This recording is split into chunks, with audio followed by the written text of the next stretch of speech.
Well, welcome back to Thought for the Day, and this is Monday.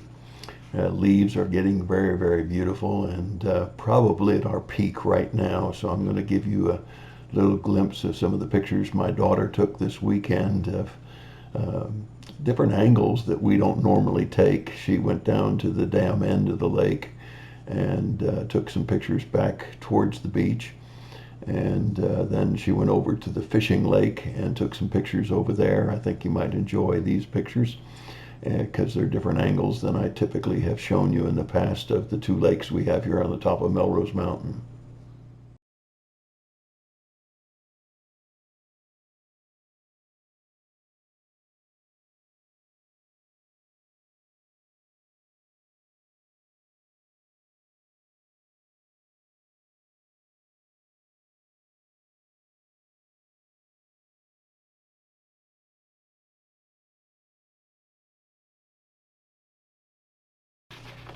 Well, how many of you have ever heard the phrase, the road to hell is paved with good intentions?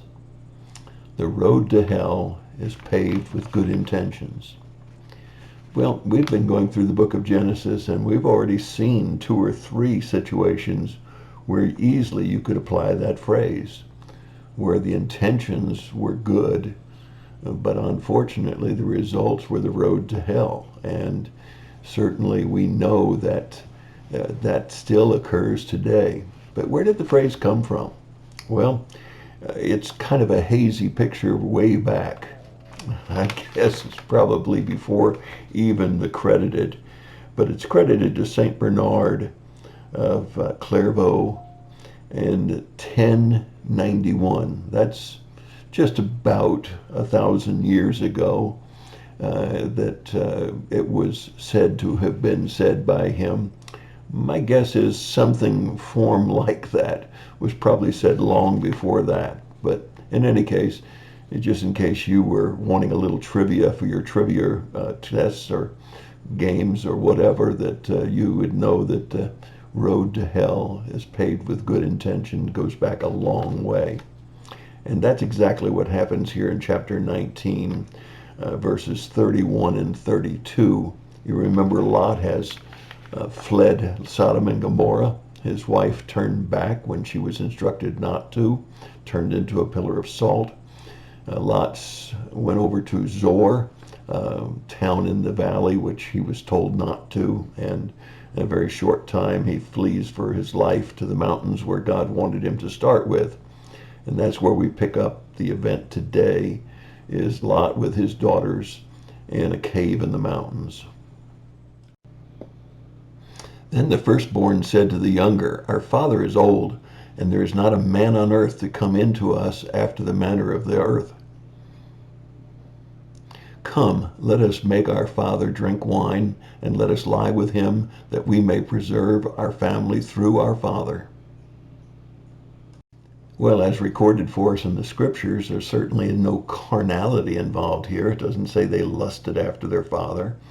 It doesn't say that they desired sex because they wanted to be pleasured, but rather they had seen the destruction of Sodom and Gomorrah. They felt that there were no more men on earth and that the only way they could perpetuate their family and perhaps have the joy of a child was through their father. And so their intentions were good. Remember the phrase, the road to hell is paved with good intentions. Let's take a look at the next couple of verses and see how this all turns out. Thus both the daughters of Lot were with child by their father. The firstborn a son, and called his name Moab, and he is the father of the Moabites to this day. As for the younger, she also bore a son, and called his name Ben-Ammi, and he is the father of the sons of Ammon to this day.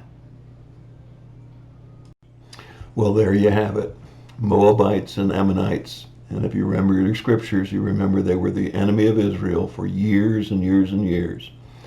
Out of the ancestral relationship that Lot had with his daughters, maybe with good intentions of the daughters, came a good intentions paved road to hell, because it gave the Israelites a terrible, terrible time for generations and generations thereafter.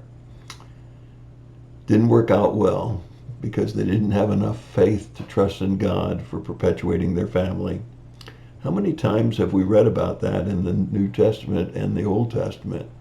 That we've got to have faith in God. We can't run ahead of him. Now, we shouldn't lag behind him either, but we can't run ahead of him and take things into our own hands.